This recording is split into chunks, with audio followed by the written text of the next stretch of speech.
Hi everyone, here's Sean Perfit with First American Home Warranty, talking a little bit about the home warranty and what it does.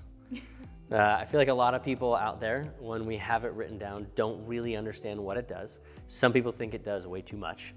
Some people don't think it does anything at all. And oftentimes people don't even know they have it because it's written in a purchase agreement and oftentimes purchased by the seller. So explain to us what it is. Okay, so home warranty is a policy that sellers typically buy for the buyers for that 1 year during their homeowner's first year of ownership. It's paid for by the sellers through escrow, and it can cover things as far as like air conditioning units, washing machines, dryers. It kind of depends on the house and what's in the house. Right. So it can get super specific, but that's where I come into play. Yeah. So typically my agents, what they'll do is they'll put a dollar amount, they'll specify First American on the contracts. And then once it goes into escrow, I'm usually talked to by either the buyer's agent's TC or by the buyer's agents directly. And we go over what's covered and what they want covered. That's one of the things that you always have it there. What would you say an average cost is? Because I do know that there's minimal coverage to Eagle Premiers, all sorts of things, add-ons that some people, it's either underutilized, sometimes overutilized, and then just not enough. And so there's like, what's, I'd say, an average cost for a good solid policy for that? For a good, like solid policy for a standard home in the South Bay, I'd say $700 would get you a full policy, including air conditioning, washer, dryer, fridge. Keep in mind though, if the buyers, need extra coverage for pools, spas, roof coverages. If the appliances are older, we have even coverage for older appliances. Okay. Is that specific? Do you have to have it for older appliances? Well, doesn't say specifically for older appliances. Okay. What we call it, it's called like non-covered cost. Okay. Or non-covered costs or codes. Okay. So it's all of the extra money that would be needed for those old appliance replacements. Interesting. So if that makes sense, I can go into more detail. Yeah, now I'm just realizing that maybe I need to look at that more closely, and I'm not getting that covered. But what I often find is that it gets confused, like we talked about with homeowners insurance and a home warranty. They hear insurance and they hear home, I think, forget the warranty. They just go home insurance. But it's a home warranty with buyers that are, 99% of the time paid for by the sellers. And we'll get clients that will call us all the time, which is fine, after the close, and there's things going wrong. And they either don't know they have it, like I talked about, and they think it covers everything. But realistically, a home warranty is an added bonus for buyers, and they should always have it. If the agent's not getting it, you should have one. Would you say your main focus is maybe appliances and what else? Well, just to backpedal a little bit, we love to sell the home warranty, not that it's going to cover everything, but that it is going to offset the expenses for that first year for the new buyers. Okay.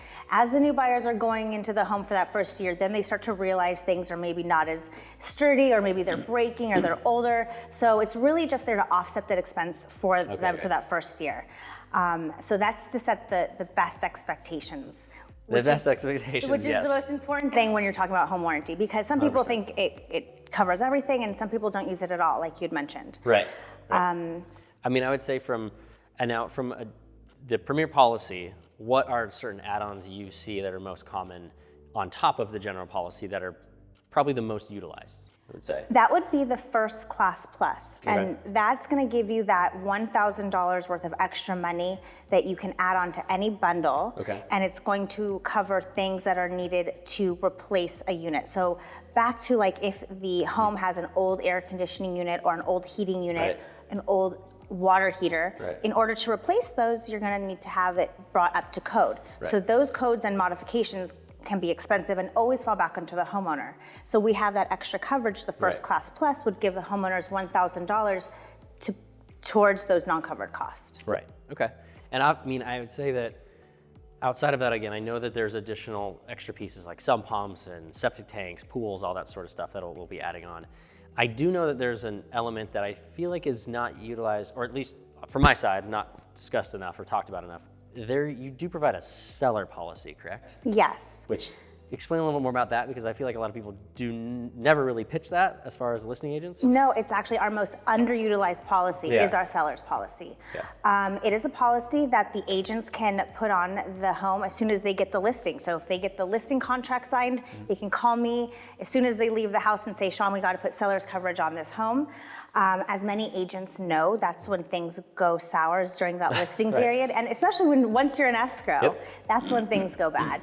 So we have a seller's coverage to kind of help with those repairs that might be needed, if the water heater goes out. Okay, I was gonna say, I want to make sure just to be safe, we elaborate on that a little bit just to make sure they're not gonna get that and just assume they're gonna fix everything during that time.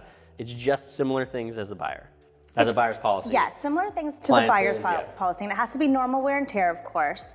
Right. Not a maintenance thing. So there is a gray area that you can see how it can go from buyers to sellers push it back and forth. 100%. So, we do have our ways of telling if something's been there for a very long time, mold, sagging wood. I'm gonna ask about that. A lot of people, hey, can I get this fixed by the home warranty while we're in escrow? And say, well, I mean, you can try, but if you know it now, you're probably not gonna cover it after the close. So people sometimes, I've had sellers when I'm representing the buyer, tell us to rely on that. Say, hey, well, you know what, it might go out in the first year, or just have home warranty fix it.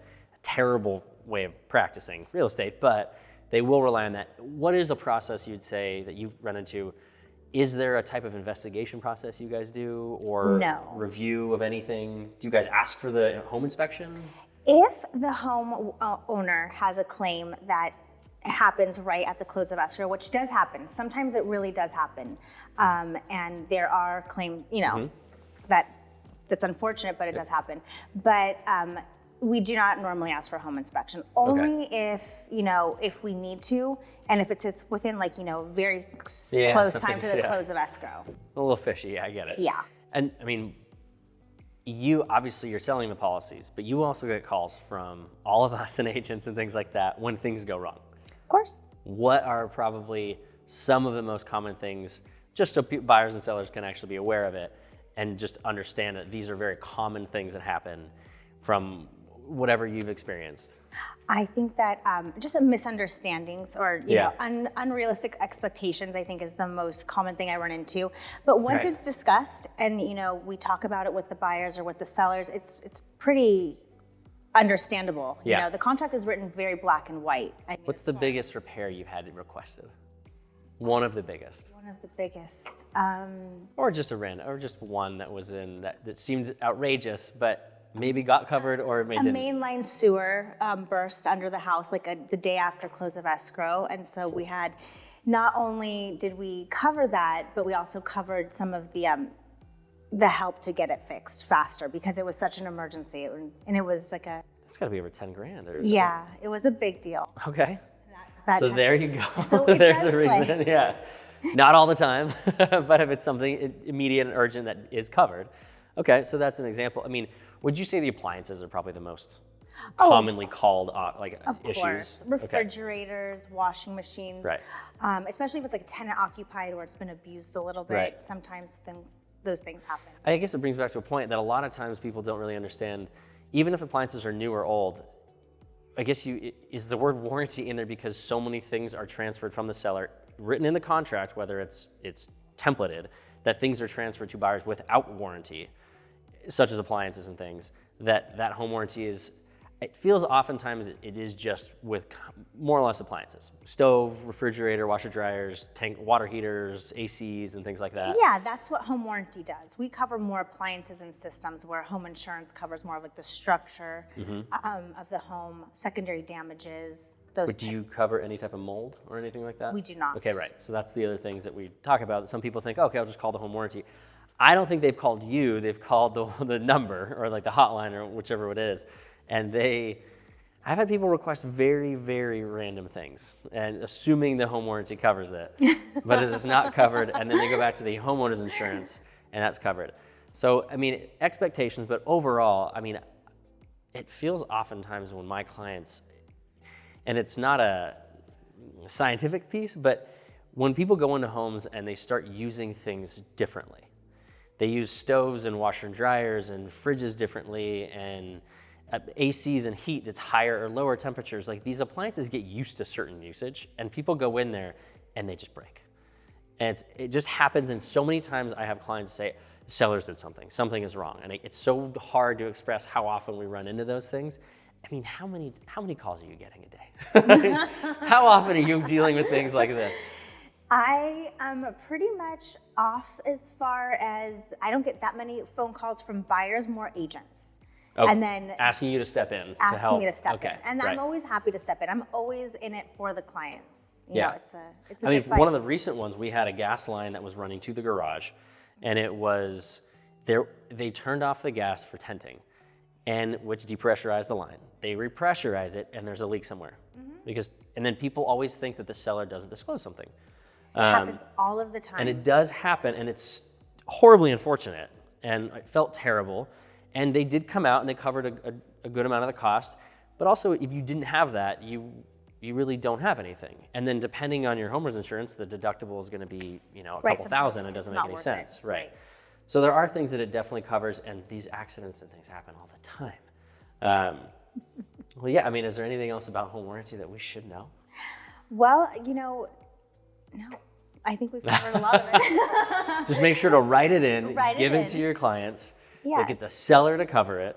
And it pretty much, I think, is one of the forgotten pieces sometimes in real estate.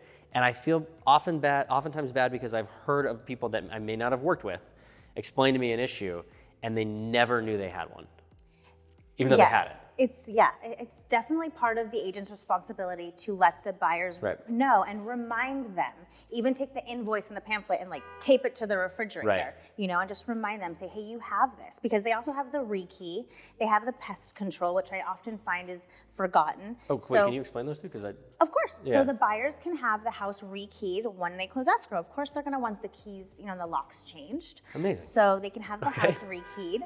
And then we also have pest control, which is just another claim. They pay $85 for us to come out, but we don't cover anything that flies, so no termites, no bees, or anything like that. Okay. But we cover spiders, ants, mice, silverfish, roaches. I mean, there's a list of things that we cover. I actually learned something new today as well.